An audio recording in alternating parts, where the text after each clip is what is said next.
And we're back with the final episode of Candid Coffee. Today I have Shogik Mary Agayan, and she is the planning advisor at Forest Lawn. Welcome. Thank you so much for being here today with me. Thank you. Thank you for having me. I greatly appreciate the opportunity and the platform to reach out to our community. Hopefully we get a little bit educational message through today. Absolutely. You reached out to me, and it was such a sincere and genuine message. You DM'd me on Instagram, and you said, you had seen a few of my episodes, and you watched Wise Nuts. Shout out to Wise Nuts. Thank you.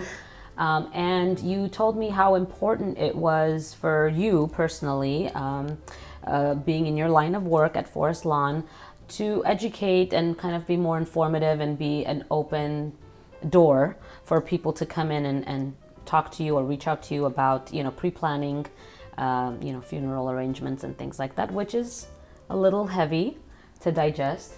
But I'm so glad you did, because I really love to talk about topics that are hard to swallow. Actually, Forest Lawn have been around more than 100 years and have been serving different communities and, different religions. We don't discriminate at all, but the bigger community that we serve is an Armenian community. Every April, they do make big banner to bring awareness of the genocide, and they do host events speaking about the event. Mm-hmm. We're actually going to do another event for the 1 year of commemoration of our soldiers. I do have the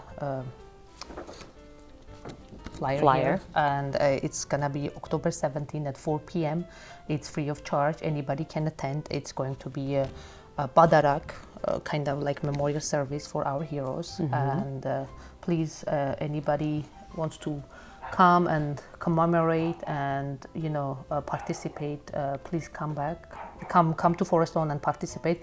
I was chosen to speak at that day because of the war. I had a very near and dear. I lost my cousin, and my brother still until today is participating at the war. So I was chosen to speak. I will introduce my story, my where it started actually. So please come and show your support. Show your support and your respect. Yes. So. But today I'm here to talk about the pre-planning. So pre-planning have been around for the longest time. People hesitate to do that, which is normal. We don't wake up every morning and say, you know what, I'm gonna go and plan my funeral. Right. But it's gonna be a little bit lengthy, but I would like to draw a picture for people they do and people they don't. So first and foremost, not everybody knows if they want to be buried or cremated. Right. So we don't spend enough time to talk about these kind of things. And then for burial, people have this average mind that, what's regular plot? Actually, it's not. We have, so to say, variety of plots. Plots can be single burial in the ground. It can be companion, which is top and bottom. Oh, okay, I didn't know that. Yeah, it can be family plots. Like a whole family can end up together. We have sarcophagus. And also the whole casket can go into the wall. Oh yeah. So again, all these options are available to, whomever chooses whichever they want. And also there's a cremation site. Cremation can be buried, cremation can be scattered, cremation can be entered in a niche. The niches are on the wall. And so all these options are available. So what we do at pre-planning side, we help people to pre-plan, to choose all these options for, in the future. So it doesn't create a dispute among the family members. Right, what he wants, what he didn't want. Exactly. Yeah. I don't know about you, but we spend time, sometimes we might attend the funeral and say, what, I don't want to be buried, I want to be cremated. Or another time we might say, what, I want to go back home. My body, I want to rest in, Armenia. And all this in mind, our loved ones are hearing our conversation here and there. And then what happens when the time comes and they start arguing, no, mom says I want to be buried. No, I heard mom saying I want to be cremated. So all, preventing this dispute among the family, this is the, that's why you want to do pre-planning. Right. And then having a will. So Yeah. speaking about the will, Yeah. we do have this final wishes organizer. It's right here, and what we do, we organize all the final wishes in here. So what happens is when somebody passes away and nothing has been done, family comes to Forest Lawn. They call, body will be brought to Forest Lawn, and then the family members have to make an appointment to come and arrange the funeral. First 12 hours of somebody's passing, death certificate has to be generated in order for someone to be buried or cremated. Also, everything has to be paid in full in order for someone to be buried and cremated. You see, it takes time until they go and choose the burial site and then sit down. There is 75 to 145 items to pick for someone's funeral to take place. Wow. And that's difficult as well because there's so many choices and they don't Absolutely, yeah, exactly. yeah. Because even as a parent, right, or even me, like I've had this discussion with my mom and my aunt, and I said, I want to be cremated, FYI, and then do an episode of Candid Coffee about me, do an autobiography. I told them everything, like from the get-go, because you never know. You go out, you're in your car, you get into an accident, you die, whatever it may be. And then they're like, oh, inches khosum, I don't want to hear it. Things like that. So it's really difficult to really seriously have that conversation. Say, no, I'm serious. Can you listen? Like, this is what I want. That's why you That's why you don't tell them. You just plan it. Yeah, exactly. And you leave this somewhere. Yes, and we always will have that in Forest Lawn. So finishing my thought about the death certificate. So what happens is there's so much information required, like mother's maiden name and mother's birthplace, father's name, father's birthplace. If the person is married, and their marital status and their place of marriage, date of marriage, all this information is required. Wow. And also the social security number. You see, when a family is not planned, nothing is planned, they go back and forth and back and forth. It takes days until they really bring all this information. Right, they sit down with their loved ones. I remember from my mother-in-law's story, back home I saw people pass, like grandparents. My uncle passed very young age, but I never understood what takes place to plan a funeral. And and then when I came here, I remember hearing the conversation. My mother-in-law already purchased the plot, and that was so strange for me. Yeah. And I was like, my God, that's so strange. Why would somebody go and purchase a plot? But when I understood the concept, the idea, about that, it's really, it's no question asked. Everybody should do it. Right. So. When my mother-in-law passed away, even though she had the plot, I remember how stressful it was for my husband's family to go, and plan for their mom's funeral. They were constantly doubting, is this the right thing? Is this how we're supposed to do? They were, there's no right or wrong. And always remember that, our death doesn't belong to us. It's, we are the middle generation. I mentioned that last time also. We're like the sandwich generation, that's your word. And we have our parents to worry about. Also, we have our kids. We don't want them to worry about us. Right. And throughout all our parenthood, when we became a parent, we try to provide them pretty much everything for them not to worry, not to stress out. This is one of the most important aspects as well.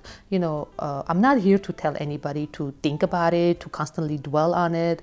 This is something you just do it and get over and done. Of course. It's just you telling them that it's available. It's available. And the advantages you will have by, planning ahead. Yes. I think it's very important. And I mean, I mentioned to you, and my grandmother is very progressive. We had this conversation before, but I'll share it. She's very progressive. She's very open-minded, and she's, I believe somebody came and knocked on the door at that time. It was in the early 90s. They came. It was somebody Armenian, and they said, I'm here to help you plan and discuss these things. And she was like, she was a little bit taken back, the fact that they actually came and knocked on the door. But at the same time, she was like so intrigued. And my grandpa was like, oh, why should I have to, worry about this now and things like that. But she took initiative and, got 2 places for the both of them next to each other, I believe. And this was, in the early 90s. So She took care of that ahead of time and paid it off, and didn't want. She always said, "I don't want to be a burden to anybody." That's exact the purpose I'm here. Thanks to your grandma, and thanks to people that they don't want a burden on their loved one. But I want you to tell me. You mentioned that you had to go and meet Robert, and you planned the rest of the funeral. How was that for you? Was it easy to plan? It was easy to plan. I did do like a very nice slideshow that I gave pictures for, and I wanted to make a very nice funeral for my grandpa. He recently passed, and I did the eulogy, and it was very special for me. It doesn't have to be such a painful thing. It is painful. Yes, you mourn, you're hurting, it's a loss, but it also should be a remembrance for that person. So my aunt, which is Horkurisa, and my dad, they did the final checking off certain things and making sure everything was good to go. And it was such a great process because Robert was very pleasant. Shout out to Robert. Yes, definitely. We'll send him a little clip of this. And I actually went ahead and afterwards, once everything was already set in stone, literally, I went over and I saw him. I said, I want to say thank you so much for making this process very easy, because my dad is a very zoned person. Yeah. And to sit there and talk to someone about details of their father's death or a funeral is difficult. So the more warm and compassionate people are and easy to talk to, absolutely, the easier that process will be. And that's exactly what happened. So I'm thankful for that. And we had a very beautiful funeral for him. So it's important to, discuss these things. My grandfather actually did say, which was really a trip.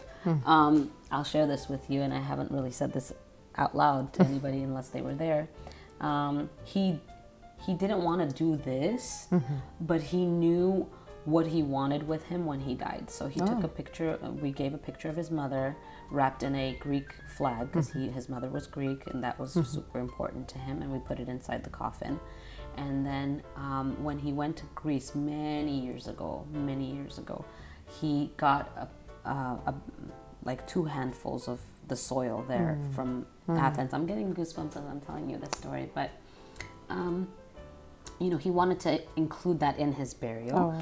So those type of things are very sentimental, and he thought about that. At Khan 20 years ago, he got that hole and he brought it here. He kept it in his apartment. He said, give it to me when I'm gone, and that's just as important as taking care of this. Absolutely. The purpose of me talking about this pre-planning, and honestly, it's not, it's very important to put it on a piece of paper, because we don't know how we're going to end up. Yeah. Especially last year, COVID proved us nobody's safe. Tomorrow might not come. I'm sorry for saying that, but this is really true, But I'm not here to tell people not to live. Please live fully, live every day, but just plan ahead. Taking this has nothing care to of, do with living your life to the fullest. Because people think, I had many conversations with my clients, and how are Armenians reacting? I'm very curious.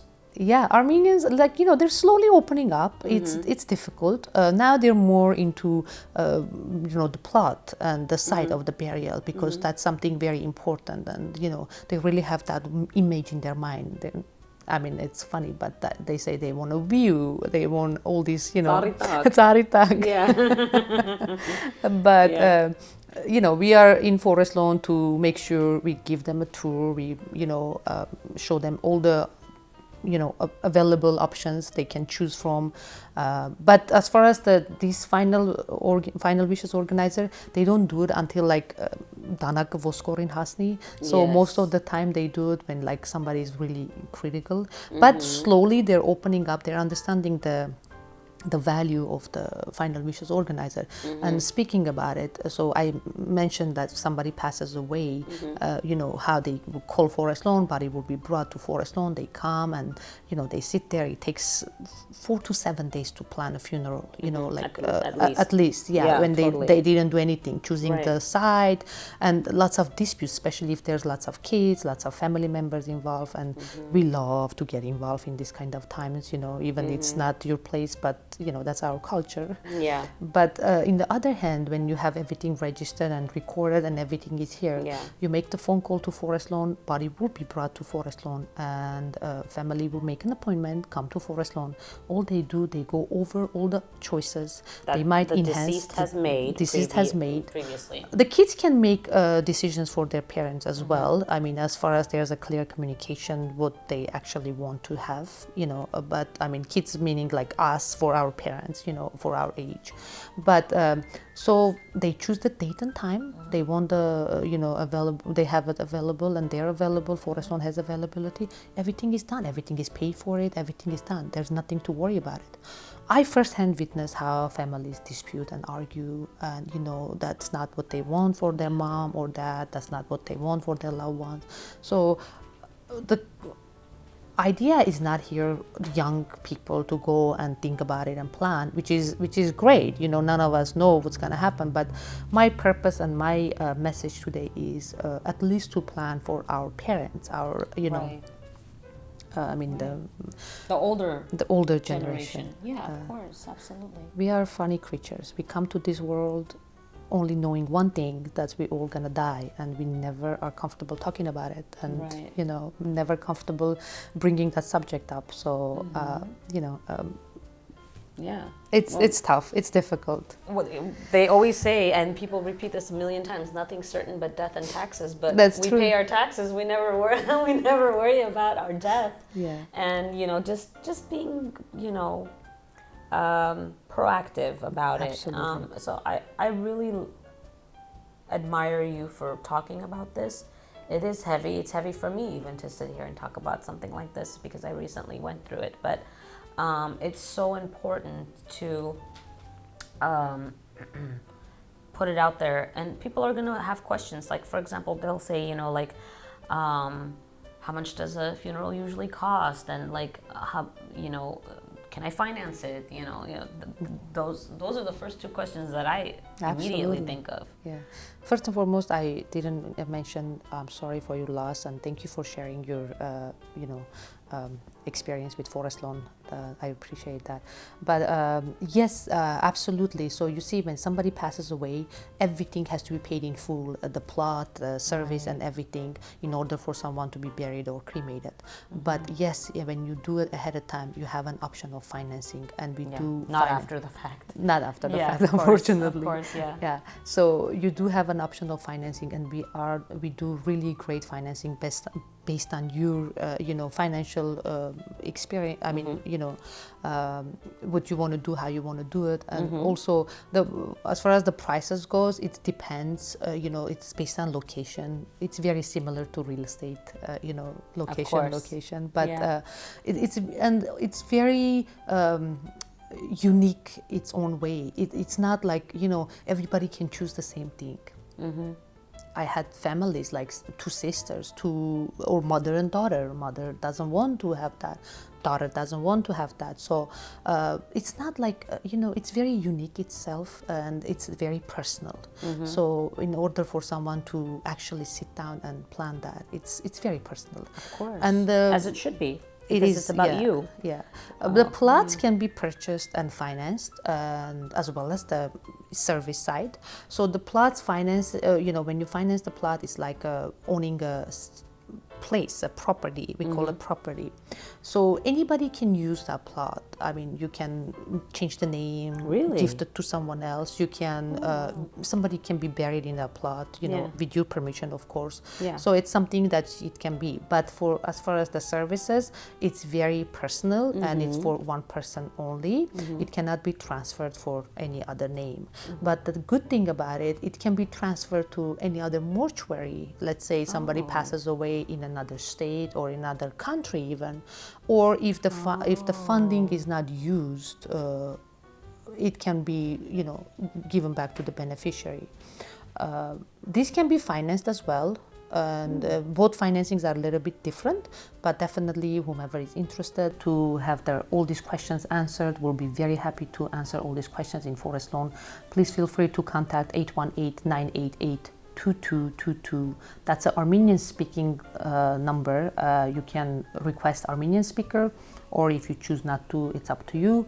All of us in Forest Lawn are very happy to assist and answer any questions you might have.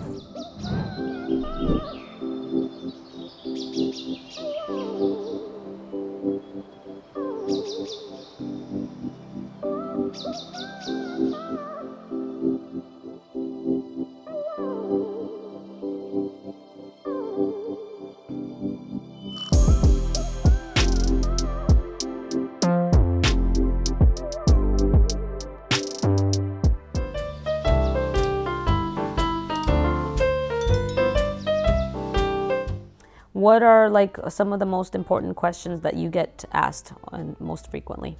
Yeah, like some people might be concerned about like what if I end up not using Forest Lawn or not passing in Forest Lawn. So when you do buy a plot or a service or both, which is ideal, we do offer it's called out of area protection.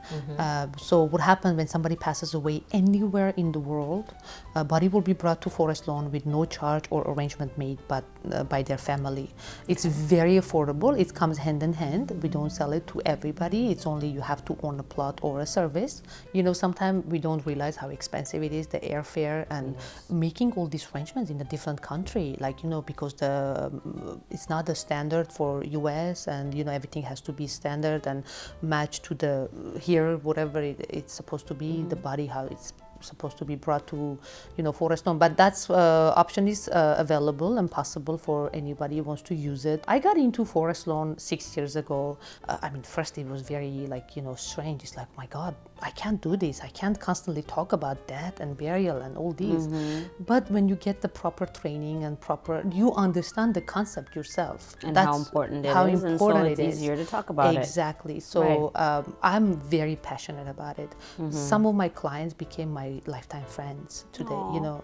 I love that. Yeah. That happens to me very often, and I love it. Yeah, and I lost people near to me too because of me working at Forest Lawn, because they were not a big fan of it. Like, for me, I might mention, Forest Lawn, they were not, what do you call it, like superstitious or whatever it is. So I did lose some people because of me working at Forest Lawn, and really? I gained beautiful friends that one day were my clients. That's such a kind of a ridiculous mentality. Like, somebody has to do that job, right? Like, somebody has, and it's so nice to have someone, for example, Hayes, like Hayden Hostumes, you understand our culture, you're sensitive to us. Or Duchanas, maybe somebody else was going to do it and not do that good of a job, for example. Thank you for the compliment. I take it as a compliment. People are so closed-minded. Robert was actually telling me, and check this out. He is a planner as well, and he helps with all that whole process and sitting down and having meetings with the family and everything. It's a very delicate situation. But his wife does the embalming thing that they do. I don't even know what it's called, but to the body, and to have spouses working in such a heavy kind of environment and morbid sometimes environment, I give them props for doing that and doing it so well. They're so good at their jobs, as are you. So I just feel like sometimes we need to let go of these stigmas and ridiculous kind of superstitions and things like that, but we're getting there. Hopefully it's a work in progress with Armenians, and whatever helps to lighten this whole process, I'm all for it. So I think you're very brave for doing this. I didn't know Robert's wife does the embalming, but it's something, for Robert, he works at NEAT department. For us, we work at pre-planning, so we help people to pre-plan. So there's lots of laughter, lots of jokes, and everything takes place in my end. When sometime I had a knock on the door, keep it quiet, we have a viewing next door, in Forest Lawn because we yeah. were laughing so much, yeah. you know. So different people come, we Yeah. crack jokes. I mean, I can't tell you stories until like tomorrow maybe, you know, it's never ending. But that's the beauty of pre-planning. You don't realize, you know, the heaviness of the subject, you know. Yes. We laugh, we talk, we make jokes, family makes jokes, depend who's sitting in, you know, Right, in front of course. I'm always one to make a dark joke about things like that, and like honestly, it lightens the mood of It everything. absolutely does, of course. Like you're already there to plan. Yeah. Like tete vada. I mean, when somebody Yeah. passes away, we try to be very, you know, professional about Of it. course, We don't want to, yeah. you know, again, it's depending on the family person, member yeah. and the person. We can't just, you know, have that funny conversation. But when you're pre-planning and, you know, some jokes that we make, like some people comes like, I don't want to be under the ground. It's like, oh, you karakatsi, huh? You want to be in the apartment. You don't want to be, you know, house with the garden. So. Yeah. That's a good one. I like that one. So, you know, keeping it light, Yeah. keeping it easy and, as, you know, everyday subject.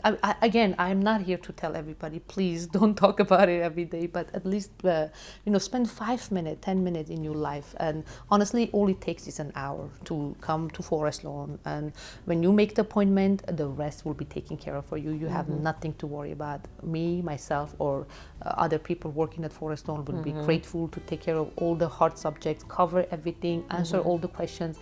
Again, the number is 818-988-2222. Please feel free to contact.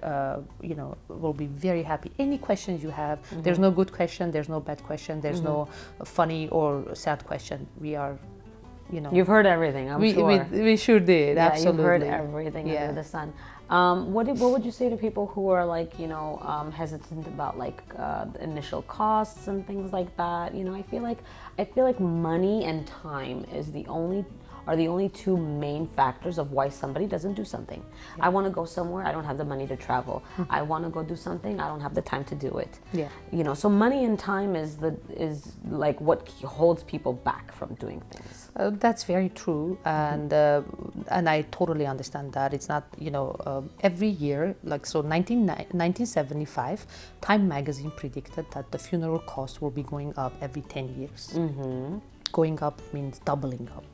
And that's exactly what happened. Honestly, So every 10 years it's doubled? It doubled. Since 1979? 1975. 75. Well, I mean, 59, I'm not sure exactly. Okay, from the 70s, yeah, for example. That's 4 decades already. Yeah. And I firsthand witnessed that, you know, working in Forest Lawn since 2015 until today, what a big difference of the prices, you know, the same location. So, again, it's totally up to the people. They don't have to do anything. Nobody's here to force them or twist their arm. Yeah, but the prices will go up. The process goes up, and the financing option is available. You know, 10 years ago, $5,000. Today's $10,000 plot. So, you know, that's just the average, you know, answer to your question. Right. There's a financing option is available. The once you lock down the price, that price will not change for yourself or for your family members. That's a good point.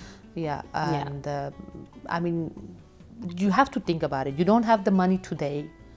How your loved ones are gonna pay everything in full, including the service. You know. Exactly. So, you know, again, it's difficult. We're not saying, you know, cut everything, stop the life, come and buy the funeral service. No, but, you know, if you're really logically thinking about it, I honestly did everything for myself because I don't want my child ever to worry about that, you know, that subject. I don't want her ever to, you know, think about it if she did the right thing or the wrong thing. Was this enough? Was this what mom wanted? Yeah. This is, you know, and it has to, the bottom line, anything we do today, even living, eating, you know, planning the funeral, exercising, whatever it might be, we do the well-being of tomorrow and our loved ones because it's just such a heavy subject. It's just such a difficult subject, and somebody has to do it.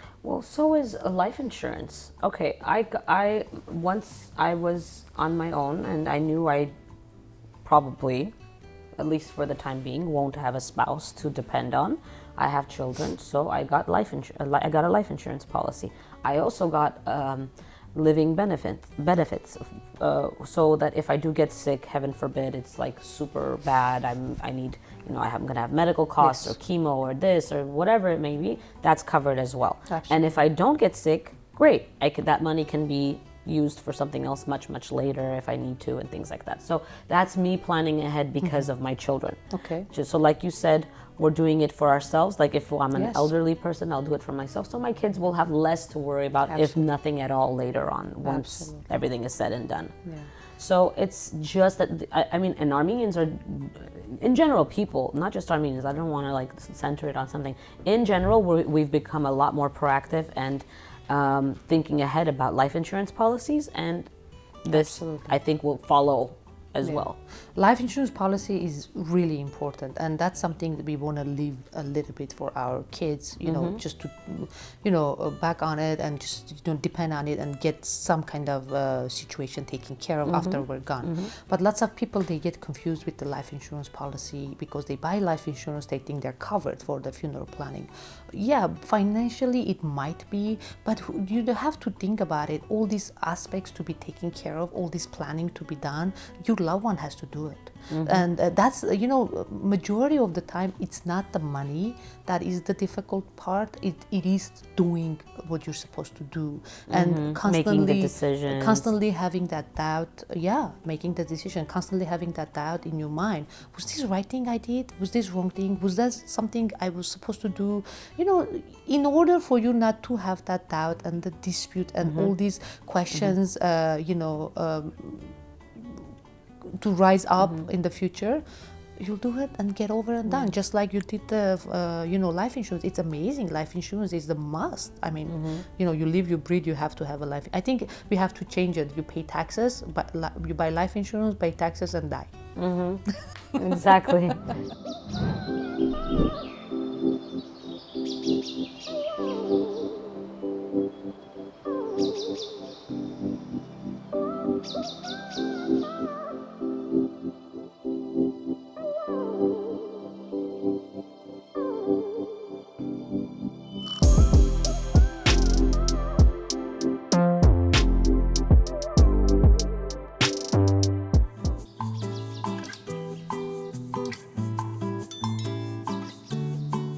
Okay, I really want to ask about the cremation thing and so since we're being really honest, I'm gonna be really honest. I had asked you like briefly, but on TV we'll see like people, like I've seen funerals at New Orleans and how it's like above ground and then underground and this and that, and people going and spreading their ashes on trees and gardens and in the ocean. So I gotta ask you because I'm curious. I want to know like where I can put myself somewhere. I don't want to be on top of the And you should the not mantle. be. You're not a type of person to be stuck in there, I don't want to be stuck on someone's like fireplace.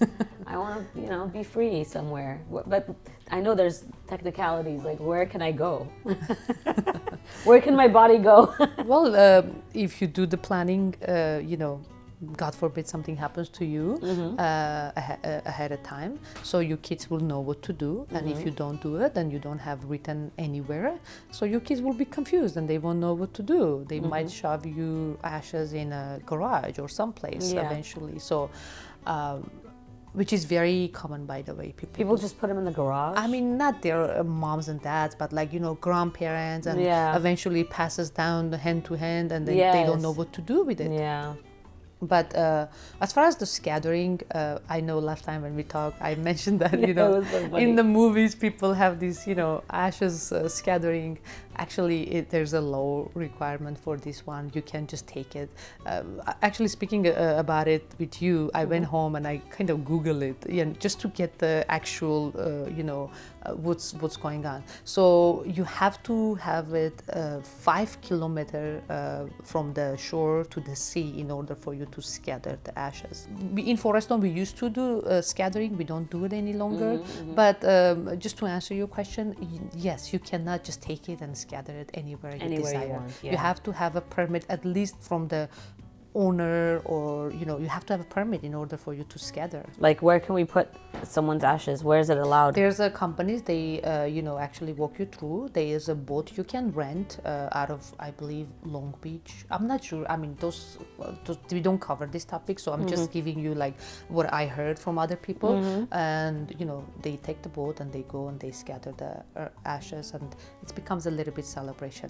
But again, when you say scattering the ashes, and you have to understand and ask your people, your loved ones, are they comfortable with that? Because having a place that somebody is entered, not only it brings closure to them knowing their loved one is entered there, also they can go back and reflect, and the headstone place. Yeah, visit that place. I seen people talking to their loved ones, and I can totally understand, because I know it sounds crazy that we go, but we do. We know their physical body is there, so it gives us closure. And the first thing I go back home, the first thing I do, I go visit my uncle's grave and in my Armenia. grandparents. Yes. And then we go to Yerapalur and we visit. So why do we do that? Because it brings closure to us. It's something or majority of the time when you go France, first thing you go to Napoleon Bonaparte's burial area. You go to Washington DC, you go to Washington's monument. Those things becomes a monumental visits. And actually, speaking about monumental visits, in Glendale Forest Lawn, I don't know if you guys have been in Forest Lawn. Forest Lawn has 7 locations in Southern California. It's amazing. We have a mausoleum that has the majority of the Michelangelo's replicas on display. Wow. It's breathtaking. I seen people come from different countries, they visit and also we do have a display of the biggest crucifixion picture. It's the largest picture in the world, and they do have a show. This is all there? It's a museum? We have a museum, we have a mausoleum, and we have the picture showing in the big I want to see crucifixion that. hall. Yeah. Please, we're gonna have pictures while you're talking about I'll be very happy to give you a tour. Yeah, I want to go. When you enter the mausoleum, it's so funny. I'm just gonna tell you this story because we were visiting the universities, and some universities have these historic libraries, and when you enter in, it's very gothic, and then I was telling my child that this reminds me of the mausoleum in Forest Lawn. She goes like, your mind always works for Forest Lawn. I'm like, but it's absolutely beautiful. Yeah, absolutely. Anybody should visit. And to answer the most common question that people ask, the Glendale Forest Lawn is closed. There's no more place for burial. It's not closed. It's open.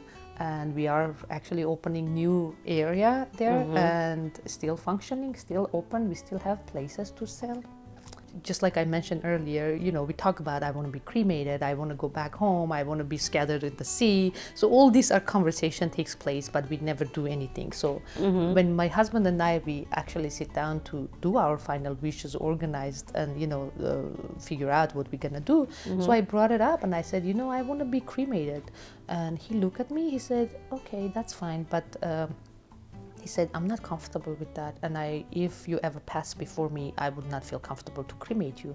Okay. And I said, but that's my wishes, and he said, I understand, but that's not something we Armenian, we say merorenki mech chka. Yeah, okay. I mean it's changing, the times are changing, people are more prone to accepting the fact of cremation, but that's what my husband told me. So I was like, but that's something I want, why can't we honor my wish? Yeah. But understanding the concept, our death doesn't belong to us. I need to make sure the reason I'm doing it today, because I want to make sure my loved ones are comfortable. And they don't have any doubts. And I want to repeat what you said. Our death doesn't belong to us. After we're gone, yes, we're gone. They're going to honor us and respect us and do all these things. But verce, we are not here anymore, and they have to deal with it, so to speak. They have to be faced with your death. Yes. So, I think that's really important to remember, that we also have to be mindful of. Yes. Because at our funeral, we won't be there. I mean, it's just for the people we leave behind. Yeah. And, they need to have the peace of mind and the comfort. And in order for people to have a peace of mind, I mean, talk to your loved ones. Please take up 5 minutes of your time. Don't wait until last minute on your deathbed. Just talk to your loved one. Ask them what would they feel comfortable, because that's a good majority of the time I have parents, they say, I need to go and talk to my kids. And it's fine, it's okay, but kids shouldn't be making this planning for you. They shouldn't even know about that you made plans or not. Just like, when we bring the kids to this world, we don't ask them. We don't ask them what to do with them, We raise them, we nurture them, we love them. This is part of nurturing. This is part of. I'm talking about this because I get emotional when I talk about it. But just spend a little bit time, talk about it. Call us. We'll be very happy to assist, to answer all the questions. And also, don't hesitate. The kids shouldn't be worried about this, and doing the funeral, doing a cremation, whatever you choose to do, it's for your own self, that you give a peace of mind to your loved ones. And you can compromise. Like even if they have to talk to their kids, which I understand, a lot of times they're saying that, and it prolongs the process. But Ellie, you guys can come to a compromise between parent and child, or child and relative, whatever it may be. But definitely, it's a conversation that must be had at some point. Earlier the better. And we have this thing called My Gift to You.